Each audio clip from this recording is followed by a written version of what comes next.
Hello guys and welcome to the League of Europe podcast, reviewing the Belgian Grand Prix and previewing the Brazilian Grand Prix. Joined with me today is Daka representing D1, the LoE D2 champion Campbell representing D2. Hello, I feel honoured for that introduction there. I was just, I had to build it up. only would have been better if you said D2 champion of the world. I reckon that would have been even if it's the League of Europe, but I think that. I think that'd be quite cool. Anyway, and of course, as always, myself, Ivor Bryn Mike, representing D3. Guys, a great race on Saturday. We got to crown two champions of their respective divisions, and we still got some things to fight for coming into the final round. But we got to see how things went in D1 because the championship was wrapped up a few rounds ago by Montana. But Daka, take us through what happened in D1 at the Belgian Grand Prix. Yeah, we had quite a fascinating race here at Spa. Obviously, championship is long gone, but we've still got a lot of fights. A lot of scores still to be settled in the last race at Brazil, which we'll get onto later. But essentially, starting off with what happened in qualifying for D1, it was quite close actually. Went down to the wire, but in the end, it was I guess rather predictably Montana who took pole with a 42.3. Pretty quick lap, and then I won't spend too long going over this, but Neo, Spine, the kind of usual suspects were up there. Then there was Bullet Boy, very impressive showing in P4 actually. Then it was Larkin, myself, Jari, Verstappen, Gary getting top 10. I'm not sure The end of the world. Gary's top 10. I don't know how. How was he allowed to do that? I'm ashamed, and the people below him. No, just kind of. We love you, Gary. Yes, he did a 43.3, which, to be honest, I wasn't expecting that to be a top 10 time, but there we go. He came in just ahead of Rick. Then we had my boy Game Boys, Shepalele being the highest medium runner on a 43.6. Pretty quick time on that tyre. To be fair to him. Then further down we had V5, YHYY and Cookie were the last of the people that set times. Actually, sorry, no, I'm making things up. Landy Forever, debutant. And I guess he did decently in the actual race. So fair play to him. Going up, I think it's his first race anyway. Don't quote me on that. And Neil Luigi rounding out the back of the grid, which is rather surprising. That was qualifying. That's a bit of a shock, Noah Luigi all the way at the back. Mm-hmm. It's not what they wanted for the championship's sake for him. He would want to be pretty close at the front, ideally. He's still in the battle for third at the moment, or second. So as for the race, there was actually quite a lot of drama in the actual race because it started drying in the last few laps. The rain came down, and in the last two laps especially very heavily. So from the get-go we had a lot of battling. I think essentially the top 6 or 7 cars were out quickly and just fighting each other in the DRS train. Really thrilling stuff actually. Really great race up front. I wasn't a part of that because I had a slight lack of pace. I have an excuse for that, but I've said it enough times, so I won't say it here. And essentially, as the end of the race drew near, rain came down. Montana had built up a sizable lead by that point, so it was looking good. But there was a battle for P2 between Neil and a surprising Bullet Boy. He did say he was good at this track, but he really showed his worth. And it was up there running in P2, but unfortunately on the final lap, Neo missed his braking point going at the end of the back straight and ploughed into him at the chicane, which sent Bullet Boy around, and he also spun later on in the lap and ended up finishing and a fairly unfortunate P7 when he looked on for a certain podium at least. So yeah, fairly disappointing for him. It meant Spain picked up the pieces in P2 though, and yeah, he would claim that, make it a Swiss one too in the race. I believe there's been a couple. I think that might be the second or third one of those that we've had. Spain obviously on his return has been very impressive in the last few races, despite not playing the game much. So fair play to him. And then somehow Jari in P3. He was running in P7 until the last few laps, really, until all hell broke loose, for lack of better words. And essentially, he kept it out clean, no penalties, and got P3, which is mind-blowing, to be honest. He got a podium at a Larkin. Neo, after that last lap incident, got 5th, ahead of Verstappen, 6th. Bullet Boy ended up finishing 7th after the incident. Me in P8. Probably didn't have the pace for anything better, so I'll take it, I suppose. Then Neil Luigi, Landy Forever, getting top 10 on his debut. Gary got points. Yeah. Stunned silence. Absolute stunned silence from everyone here. Gary got I points. thought I would see the day. I'm not gonna lie, so I do kind of feel sorry for Bullet a little bit because he lost it on the end of Pouillon. Yeah. I know he was absolutely gutted, and understandably so. I mean, because he has improved so much this season. You know, last season he was bottling races a lot. He got unlucky for sure, but he made a lot of mistakes. And he's had a couple of just really strong races this season. And again, the consistency isn't quite there, but he's really developed, and I'm excited to see how he moves on into next season. As for that, Rick finished a lap down, but still got a point in the end, and everyone else went off in some way or another. Partly down to the tricky conditions that we had. So yeah, that's pretty much it for D1. We might look into some title battles later. I'm not sure if you guys can view the standings for it. Because yeah, this wrapped up for D1. Well, the title's wrapped up. But Constructors. There's a lot. Sure. There is a lot There'll of be battles further down though. Oh yeah, definitely. Yeah. Because there's a tight one between Neo Luigi and Neo. Just 1 point separating those two. Neo has been on a roll since he joined the league, and now the pressure's well and truly on. He's only got that 1 point cushion now. Neo Luigi over Neo, and Neo's been picking up results consistently. So that's down to the wire. Neo probably the favourite to win out if he just keeps it consistent. But Neo Luigi, I still think he is never. I'm just going to check the standings real quick. I don't think he has failed to score a race at all since LoE started, and I'm pretty sure that's a true stat, believe it or not. So yeah, just to showcase his consistency, that's quite unbelievable, to be honest. Yeah, it's going to be a very tasty battle come Brazil. Go right down to the wire. Should be good to see. Watch live. Tune in Saturday. Yep. Do you want to give him the time as well? 6:45. There we go. Come on, man. Check both of them. Check both times. All right. Okay, so moving on from D1, we move into what was a very eventful D2 race. Eventful is one word you could use to describe it, especially at the start. I mean, hectic. Oh chaotic, yeah, we'll. Carnage. The only words I Get could that, describe it is a repeat of 98 Spa. You remembered this time, well done, man. Yes, I did. I'm taking a bow right now. Taking a bow for remembering that. But I'm proud of you. I'm proud of me as well. But yeah, it was literally absolute carnage on the top of Radion. Before we jump into that though, we gotta talk about the qualifying.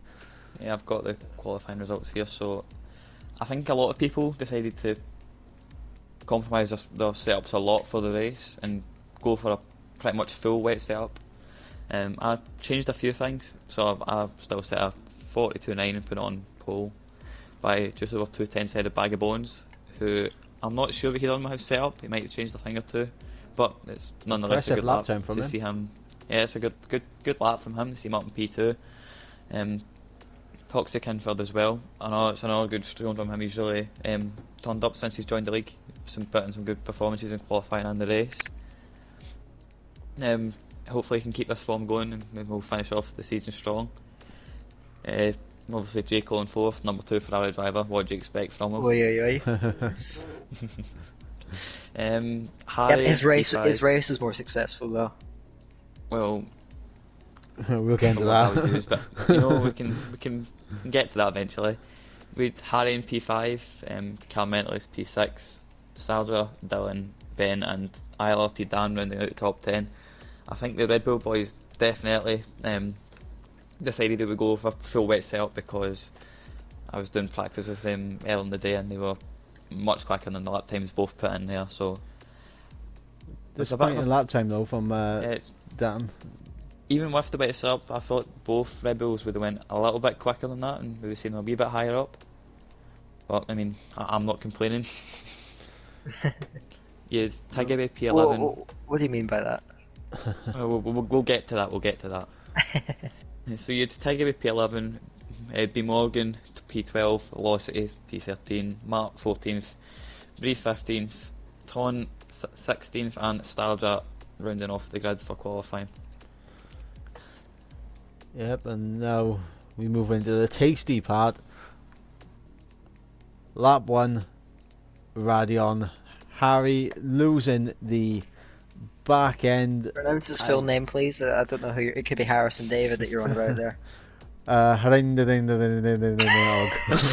Wow. I'm not I sure mean, it's quite I how you took- say it. Top marks.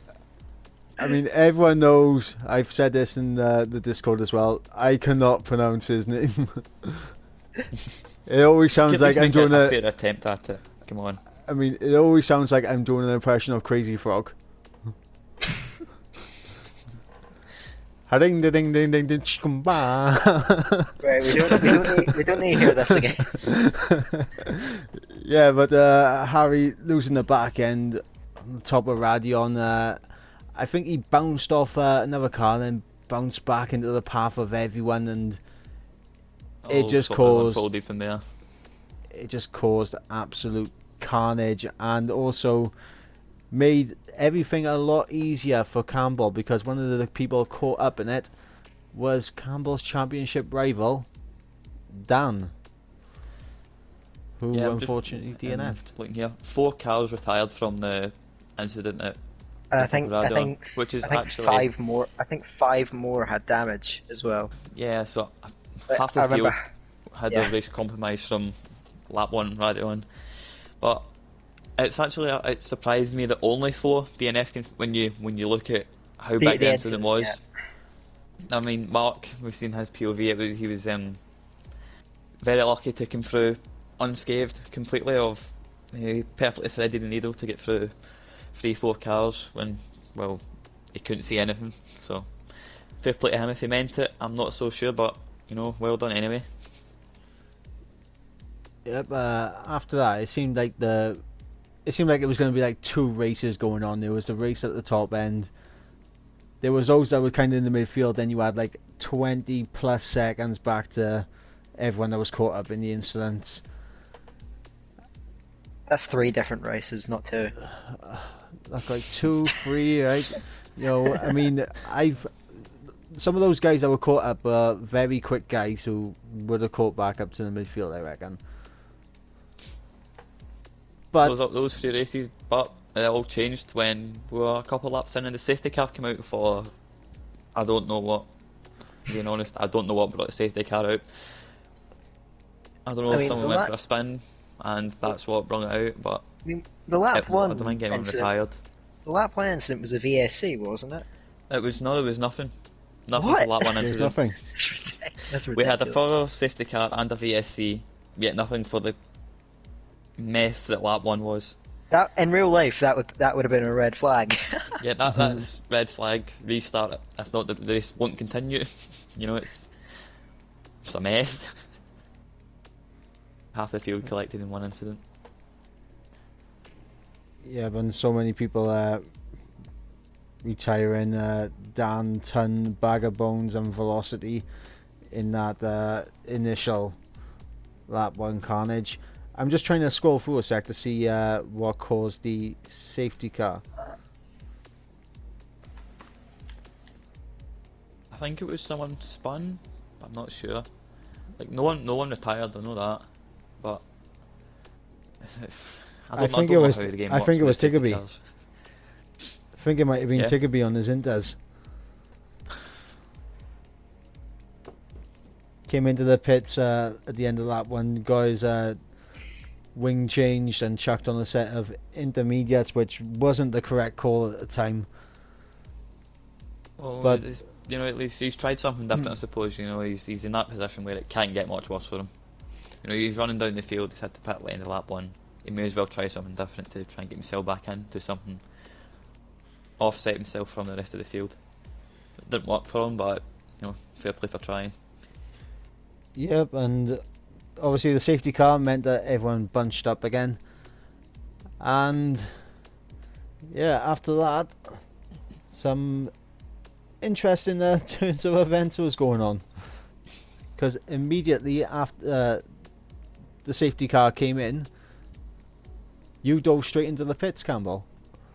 Yeah, it was touch and go whether to come in that lap or not, because Jeff was on the radio telling me, you know, I had to change. Then he's telling me I've not to change. So I was like, oh, so that I'll try it. And I think it was the right call in the end. It might have been. It was close. I don't know if it was the best call, but I decided I would go for it. Pit for inters, and it worked for me. Well, I think it worked for me in the end. So. Yeah, I think Toxic followed me in as well, and I think it was just the two of us come in on the in lap of the safety car. And yeah, I think it was Toxic and B Morgan. I think that came in Rio. I think B Morgan stayed out, and I think he overtook. Or was it Carmentlist on the restart? And I think he got past Carmentlist on the restart,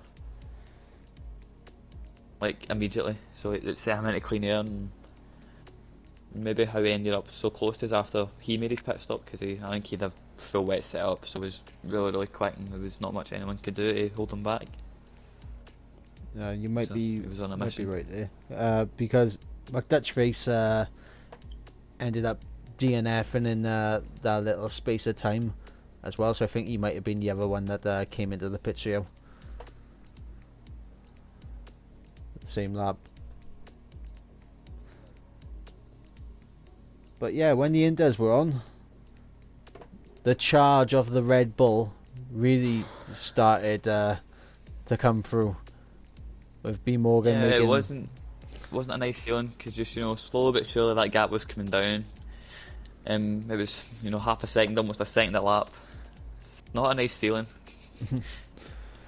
I know all I had to do, you know, at the time was I was focused on just getting that top 4 finish, because that's all I needed. What? But it's not a nice feeling seeing Morgan closing that quickly. What championship? What championship? We'll get to that. Right. Let's run through the race. I'll try not to be too biased. No comments until later. Of course, your teammate as well, just giving up on the race. You know, I mean, in the pits, just retires. Nothing really went his way. It's sad.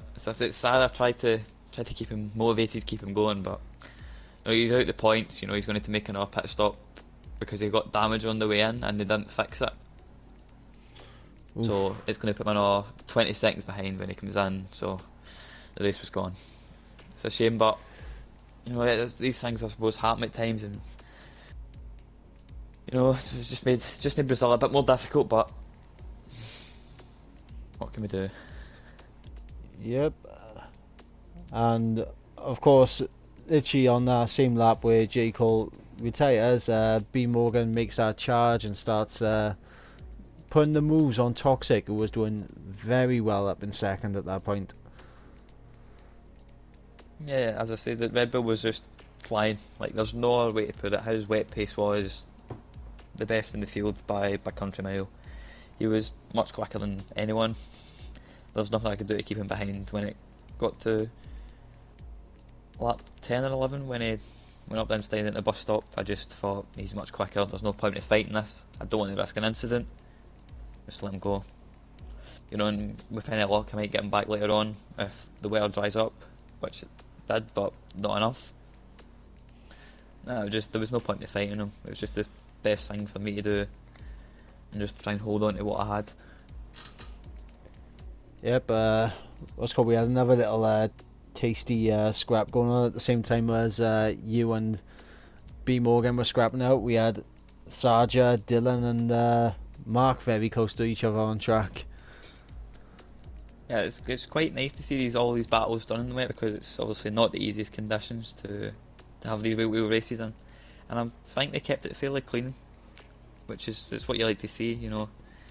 I think Mark was just lacking a bit of straight line speed to punch past any other cars along the Kemmel Straight.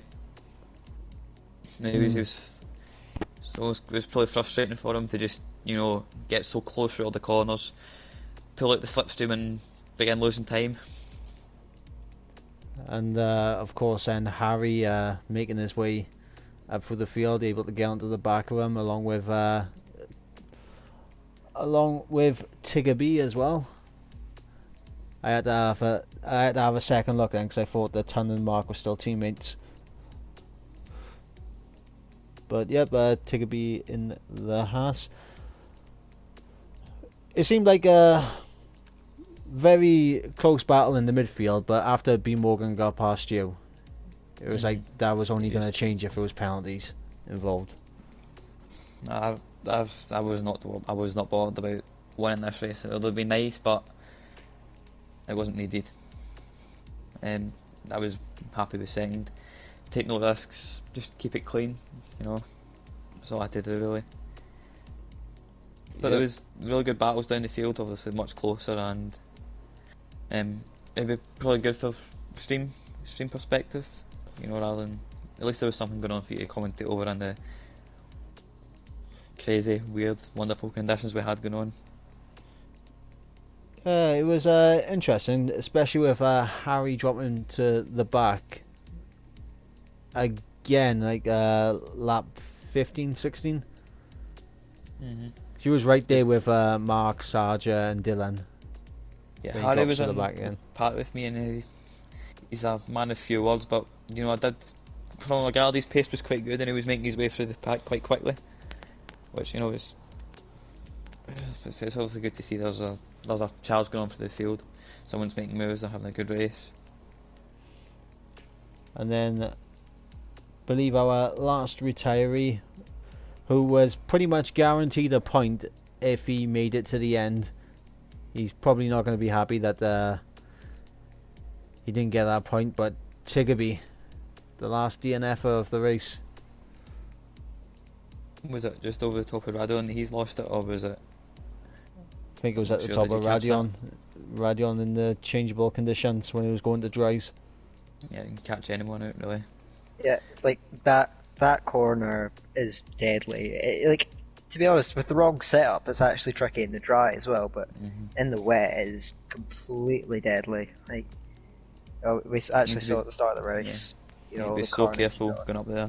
Yeah. One slight slide or, you know, overcorrection, and you're going to be back in the path of an car or straight in the wall, race over. If you touch that inside curb as well. Oh yeah, definitely. You're gone. It's got like that hungry, the white curb in Hungary type vibes to it. You touch it, you're spinning. Yeah, it's deadly. You don't want to go anywhere near it. Yep, and obviously with when the results coming in, B Morgan picking up the victory, but the real winner of that race was yourself, Campbell. What happened again? Just remind me. Oh, for God's sake! Is that a Glock? He's going slowly. Oh, even as a QVR boy, I would have liked a Glock moment that kept the championship going to the last race. But yeah, No, Campbell coming in second, sealed the drivers' championship for himself. Obviously, you know, Dan, commiserations to him. He didn't really have much chance to fight it in that race. Yeah, unfortunate with the lap 1 incident getting collected with the cars coming back across the road. He's just a passenger when that car comes speeding across. It's just, what can you do? It's wrong place at the wrong time. There's not much you could have done different. Sometimes those things happen, especially in racing. But yep, you won the Division 2 Championship of the League of Europe. I was going to say the world, but I changed it last second. And we was able to get your instant reaction after the race as well. Which I was a bit just a bit excited at the time, not really sure what was going on, just happy, really. Finally, after those points in the season where you don't believe in it, had a really poor first half of the middle of the season, and you think to yourself, it's just like that's pretty much gone. You know, you're so far behind, and you don't see how you're going to make your way back into it. But well, a couple of good results and the misfortune elsewhere, I found myself right in amongst the title battle again, which was a shock. I always believed in you, man. That is an inspirational story, though, as well. And the thing is, we got to take it back to that Twitter post. I think about 5 or 6 races ago. Who can catch Dan, who was out in front? I can't remember the exact percentage I voted for Campbell, but it was. I think I know it is 28%. I think. Oof. And I was one of those people. I was one too. Well, yeah. I was one too. I'm not gonna lie. Oh, really? Yeah. That's news. Do you have a photographic evidence? No, I don't. We're just gonna have to take his word for this and move on, I think. Yeah, it's okay. He's a trusty Welshman. It's all good. There's no such thing. But yeah, that was D2. It set some things up lovely for the final round, which we'll get into in a minute. But of course, now we move on to Division 3, and it was pretty much a certainty that Adri was going to win the D3 championship. He was leading by 49 points. 52 points maximum available for Big W. All Adri needed was like 9th to secure it, I think. It's a tough job. He's a tough place he's in with a Big W. That's such a huge gap with those 2 races to go. It was almost it's like he'd almost accepted himself that it wasn't going to happen without some extreme circumstances of the last 2 races. Yep, he did place himself decently well to, you know, try and take the fight to Adri to make him beat him on track in quali, because we had Educt on pole, continuing his fine form, which, much like you, he kind of started off a little bit rocky, then he started to pick his way up in the latter stages. Nico as well, my teammate, who has really started to pick it up over the last few races. Then you had Big W, Adri, and then myself behind in 5th, along with Breadbank in 6th, Heated 7th, and Buckhurst in 8th. Jasper with a good showing in 9th, and then we had Ozone Vettel in 10th. Then outside the top 10 we had Ghost Recon, MCR, who was a little bit, I don't know how to judge MCR, because there's been races where he's been fantastic up at the top lot, and there's been races where he's qualified and just kind of trundled along in the midfield. So I don't know how to to judge that, but he was down in 12th along with Ledi in 13th. James all the way down in 14th, who actually lagged out of the session and he couldn't get back in. So that was unfortunate for James because it meant that he did not get nothing out of Belgium. Then we had Smitsky, Ibo, Dave, Ryan B, and Cloudy Cloud wrapping up the rest of the grid. Was it those 3 points from the two Williams guys, Ibo and Ghost, that sealed up the overall constructors for all three divisions? Was it? I'm sure it was those 3 points that finished it off for Williams, so you know, clearly they carried the team to all titles.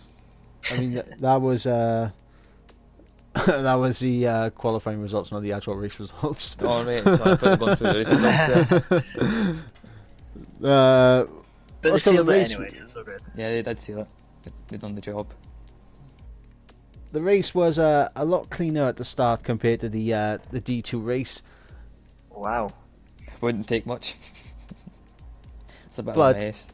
We did also get a very early safety car as well, which it changed everything in the race. We had Dave retiring, and then under the safety car, Adri and Curtis making an absolute... To me, I didn't think the mediums would go to the end on that point, but they gambled and they were able to, stretch them to the end. We'll get on to that a bit later, but yeah, they made an early pit stop under the safety car. Then the absolute biggest magic trick I have ever seen in my life. Nico was in second, myself in third. He literally Harry Houdini disappeared on me. Not for the first time. No, not for the first time. He literally just vanished. He was Harry Houdini reincarnated. This was one of those disappear up the road performances. It was one of those disappear completely off your screen, unlike Abu Dhabi where he ran away with the race. This way he disappeared going back the way. Yeah, he just completely disappeared. On the stream, it showed him spinning out. But on my POV, he just completely vanished. Which was, it was insane. And I literally, I've called him a wizard ever since. And under the safety car, we lost Ryan B and Smitsky due to them crashing out. Smitsky's one, we did see it. Smitsky, don't be too upset about it. I've done it before in the past. It's on the exit of turn 1. Just spin up the rear tires and go straight into the wall. I mean, it's a sword one. It's a tough one, but I mean, I've done it before, so. I think turn 1 at Spa is actually one of the most underrated corners on the calendar for difficulty. Yeah, you think, it's just a hairpin, but if you mess up the line there, you're compromised all the way up Horus, Radion, the Camel Straight. It's going to cost you time. You don't realise till you get it extremely wrong, and you find yourself you've lost 3, 4, maybe half a second. Yep, and obviously just spinning up the rear tires and that. It's kind of like an off-camber corner as well, because you got like that little dip down and it dips back up, which can really just unsettle the car a bit and just spin you off, which is another underrated point about that corner. But yeah, myself, Educt and Big W, we stayed out on the soft tires during the safety car period. We went to our recommended pit stop. All three of us came into the pits roughly the same time, allowing Ghost Recon and Aledi on the mediums to stretch their legs. And I think everyone will agree with me that Ghost Recon over recent races has been he's been one of the best starters in D3. As no one says anything.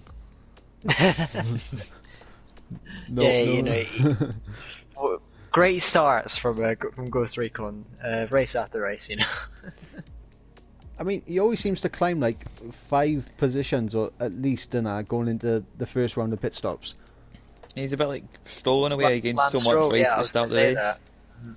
Lance I think it Stroll was Silverstone as well. He gained a lot off the line. I'm sure I've seen his start there. There was always a bit of a mess. I think at D3 at the start there, but he found his way through it all. Yeah, they also started on the Ghost also started on the medium, so I mean he was always going to go a bit longer, but he had a nice, very good scrap with a Leddy during the first round of the pit stops. Cursed was ahead of Adri at that point as well. Then you had Heated, who was behind them. Those three were the 3 main ones who pitted under the safety car to go to the end of the race. Heated opted in for the set of hards. Adri and Cursed opted in for the set of mediums. And honestly, the pit stops there was something wrong with Big W's pit stop, because he just lost about 5 seconds to me in the pit stops alone.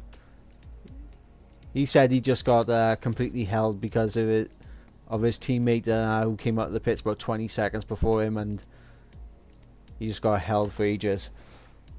That's Big W's story. I just think he got a 5-second stop-go penalty and he doesn't want to say it. Doesn't want to own up to his mistake. Conspiracy theory. Yeah, it's gotta be.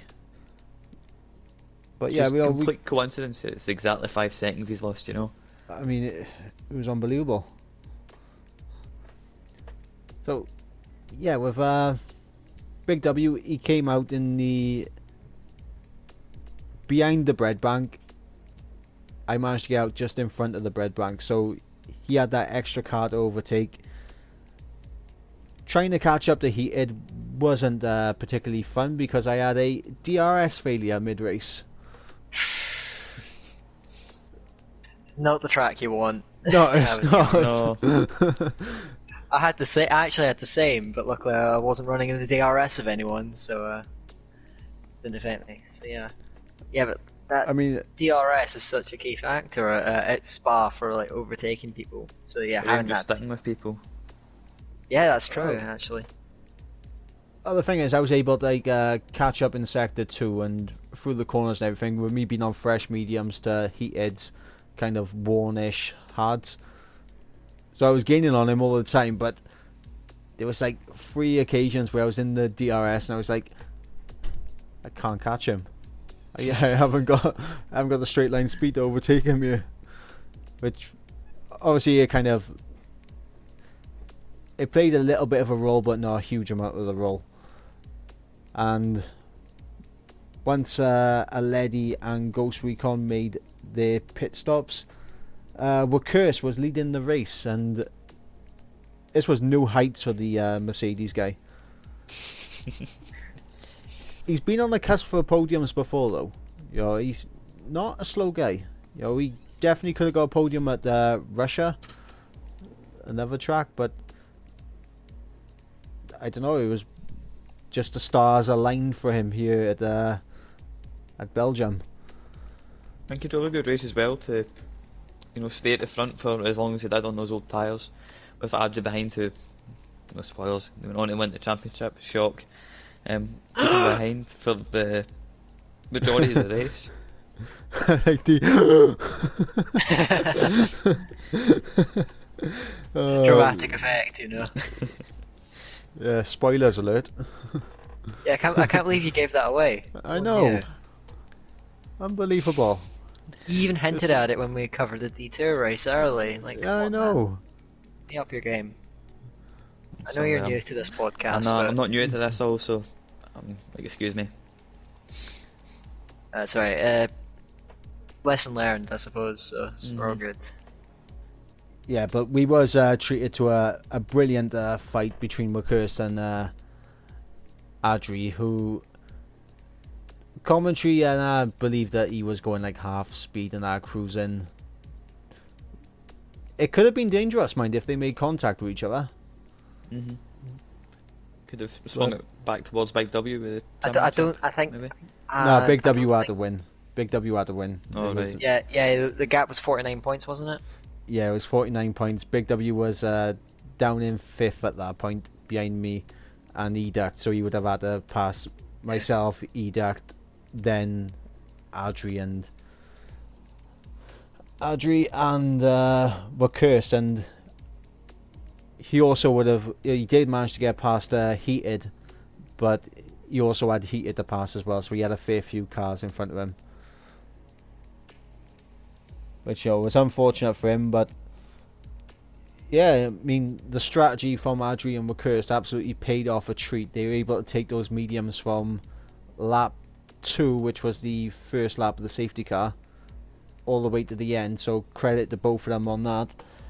And Cursed crosses the line in first, but due to penalties, Adri gets the win, and with the win picks up the LoE Division 3 Drivers' Championship. Of the world. No. no, it's League of Europe, of It's practically the Europe. world, but it means a lot to some people. Exactly, and not all of our drivers are European. Hashtag Brexit. Wow. But yeah, a great battle We'll get between political here. yeah, let's not do that again. We've got an entire chat for that now. But yeah, fantastic piece of strategy from both Cursed and Adri to do that. Cursed able to pick up his very first podium in LoE, so massive congratulations to him as well. Educt broke off a little bit of his front wing, which made the little fight between me and him on the final lap just that much closer. I did actually go for a bit of a dive into the bus stop to try and get the move done, which wasn't caught on stream, so unfortunate. But Was it a successful dive? no, it wasn't. It was kind of like a half-assed one. Mm. But I had 3 seconds of pens anyway, so I knew I wasn't gonna take the win for between me and Educt. And because of that 3-second pen, it meant that Big W was able to jump me as well. So we had Adri winning the race with Curse in second, Educt in 4th, Big W 5th, myself in 6th, Ledi with a good strong showing to get back into 6th after starting on the mediums and then switching over to the softs towards the end. Nico, who lagged out at the beginning of the race, was able to come back to pick up 7th. So good recovery drive from him, but he knows he has dropped a lot of points in that race, which is going to play a big part now coming into this final round. Then we had Heated. We might get into that a little bit.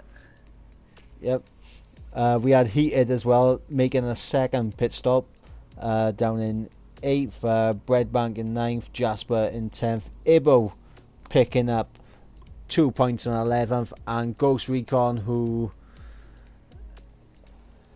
he was at the top end, at the sharp end for a lot of that race, and I can't pinpoint the lap where he lost it or just dropped off the pace, but comes over at the finish in 12th, and I think he does actually finish in 12th because he DNF'd, but I'm not sure when. I think it was maybe the second Last lap. but It was last lap. right. That's enough for him to get points, though, which is fine. It was So, either lap I guess we 22 or 21. Well, we can talk about Williams' combined constructors win now, can't we? Yep. Abo and Ghost carried them for the entire season. Yeah. Who were the other drivers for Williams again? It was Ghost. Some guy Montana. Not too sure what. oh he yeah, done for the team. Montana. Oh, What's called? There was Caesar as well. I mean, he left for about 5 Montana, races. He didn't really contribute much, didn't he? I mean, he scored some points here or there, but He's feeling Montana lucky was to kind get of that title. Montana was kind of like, he was just kind of there. He was just like a placeholder spot. He was just there for the PR. He was kind of, exactly. he was the PR man. He was lucky to get drafted into Williams, to be honest. But he did his bit, I suppose. So He did what he was there to do. Yeah. You have to give him credit for that. Yep, so that kind of wraps up my little review of the Belgian Grand Prix. It was a bog standard Belgian Grand Prix, to be honest. You know, we got a safety car, a virtual safety car, some people going off here and there. Wasn't as eventful as you know, D2, but it was alright.